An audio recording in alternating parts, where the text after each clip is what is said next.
It's late January and it's been cold. The sun has tried its hardest to warm us up, but the lack of snowdrops or crocuses imply that spring will be late. One evening the sky was a curious shade of pink, and yes, our first snow of the year arrived. I always get so excited when it snows. Oh, it's snowing. Well, it's more like sleet really. The next morning it had all but disappeared until we got to the motorway on our way to Limoges. It's such a pretty drive, and as I've said before, not at all like driving into a large city. Anyway, snow fun over, it's back to work.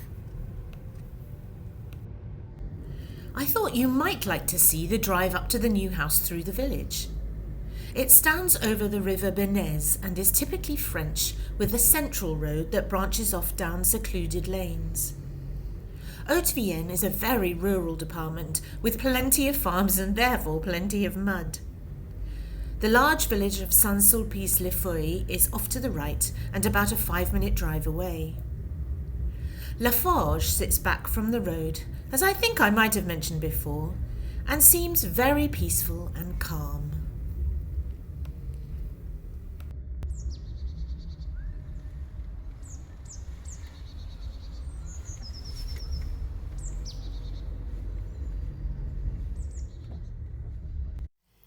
So carrying on with the cold room, we started to build a frame for the new worktops.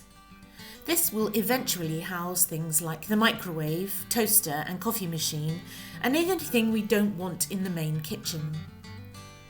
Also, as we mentioned, the washing machine and dryer are going to be on top of the surface, which will aid me with my awful arthritis in not having to bend and stretch too much when doing the washing.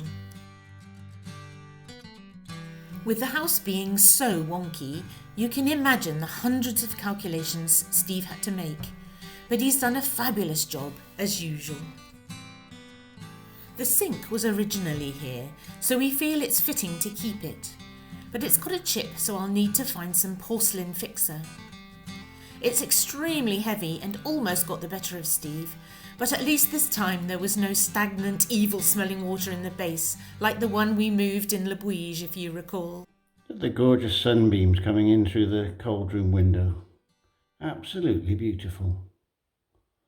Anyway, so today I have mostly been building the kitchen part of the cold room. Don't talk silly nonsense.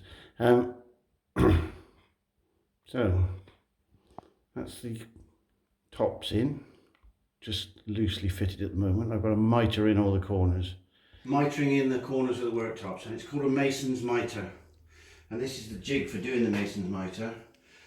And literally I'm just taking the, don't know if I can show you the piece, a bit of cut off. No, because I'm using it as a wedge. But basically I'm just literally taking off that rounded edge. Right.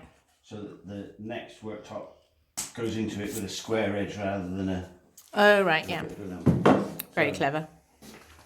Noise now.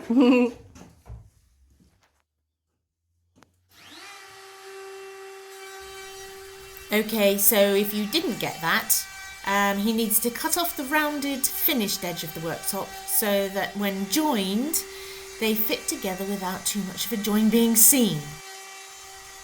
I think that's right, anyway. You may be wondering why I've put blue tape on top of the surface. It's to stop breakout.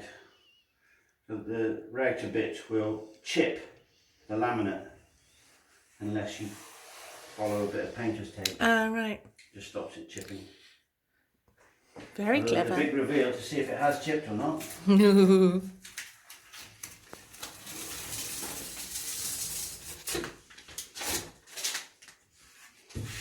Oh, it's lovely. No chips. So that tool basically gives you a factory edge. Very clever.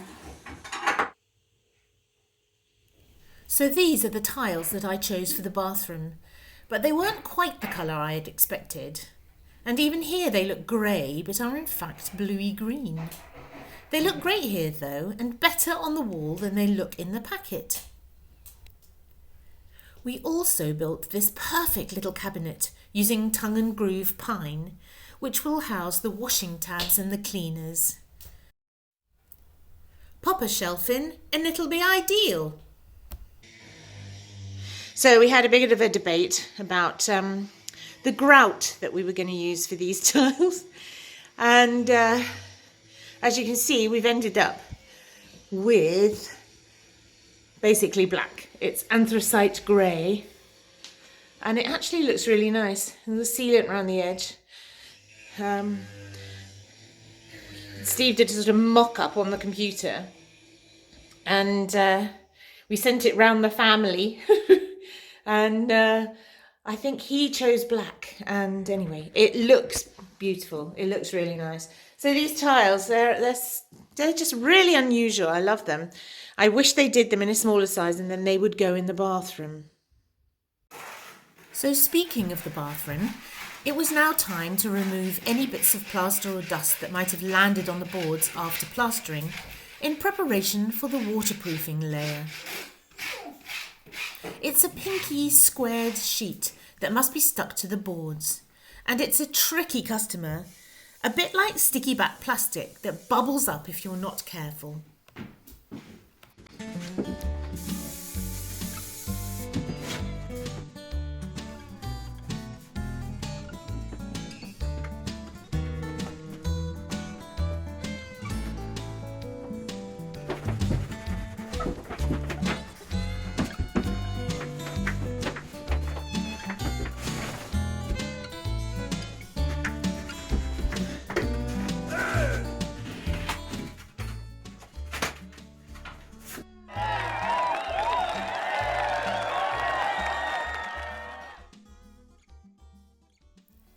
Then it was back to the landing to build the frame, as before, for the flooring.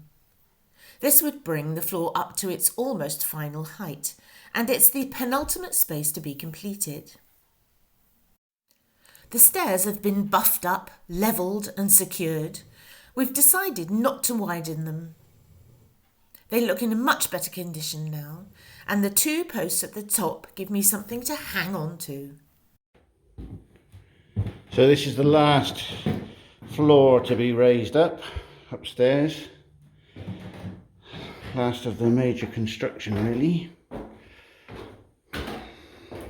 So left a little well for the door to open. You'll see the idea I've got for that. A trapdoor system. So they're all in now. So this can get buttoned up now. I can start putting the flooring down. Woohoo! So back to the landing, which has changed a bit. We now have the panels down, ready for when we're going to lay the oak floorboards on top. So yeah, all the floor is the same level here now. And gosh, it's looking really good. You can see the dimensions of the room a bit better. So we've got these two panels at the top of the stairs now, which are good banisters, and an extra top step, which is very interesting. So Mr. Harris is over there doing the floor in the spare bedroom, which is coming along. So over there is where the trapdoor is going to be. Still don't know how that's going to work. But yeah, it's looking really good. So this is obviously just chipboard floor. We're going to put proper oak. I think you'll find it's OSB, not chipboard. Sorry, OSB. It's OSB. But yeah, we're going to put proper floorboards down, so it'll be lovely. So incredibly, that's all of the upstairs now ready for its final oak flooring to be laid. Unfortunately, the oak is still too wet to be planed, so we're going to have to wait, and we're not very good at doing that. But one thing that did arrive earlier than anticipated was the new oven. And what a beauty she is! It's an induction cooker, so should be a lot easier to keep clean than our gas hob that we have now. It's a fabulous cream colour, so sleek and smart, and goes so well with the kitchen. I am one happy bunny.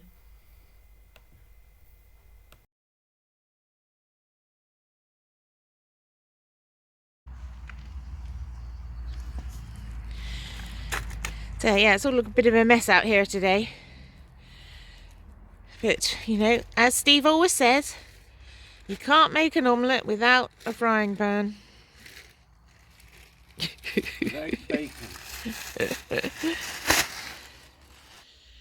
So this is the little passage by the mezzanine, which is now a lot clearer. But this is all the wood we're going to have to chop up today. God, not sure if I'm going to be able to do all that, but anyway. We've got to sort all these things out. Some fire bricks there that we're giving to Ted and Lisa to finish off their bread oven. Yeah, there's lots of rubbish here, so we're just going to sort it out into metal and brick and whatever. What am I doing on here? Steve is having trouble with a plastic bag. So, there's a couple of ladders up there, which apparently we're going to be using for banisters for the stairs. So it's going to be great. So these are the sides of another of those huge ladders that we seem to always find in the barns around here. And we're going to take those home back to Le Bouige and use them on the pergola, because a few of the pieces have now broken, especially in the high winds we've been having. So yeah, they're going to be great. Oh, I got my bottom out. Well, I like to film your bottom. I'm afraid we've hit rock bottom. We have hit rock bottom. So yeah, we've done a little bit of logging again today, but it's Sunday and it's now 12 o'clock. Sunday. And it's just... Is it Sunday or Saturday? It's Sunday. So yeah, it's just polite not to do work on or loud work on a Sunday after 12 o'clock, and then you can stop. Oh, sorry, you can start at 10, but then you should stop at 12. Then everyone has lunch, and then you can start again at 2, but you shouldn't go on beyond 6, I think, on a Sunday. I think it's just a unwritten law, but so it looks a little bit clearer in here now. Got rid of all the rubbish, but this is the pile that we're just logging at the moment. But we've had to just stop for lunch. But yeah, I mean, this is an amazing room. I think Steve was just saying that he might have this as his workshop, because it sort of lends itself a bit better. Yeah. Lots of extra little bits to this house.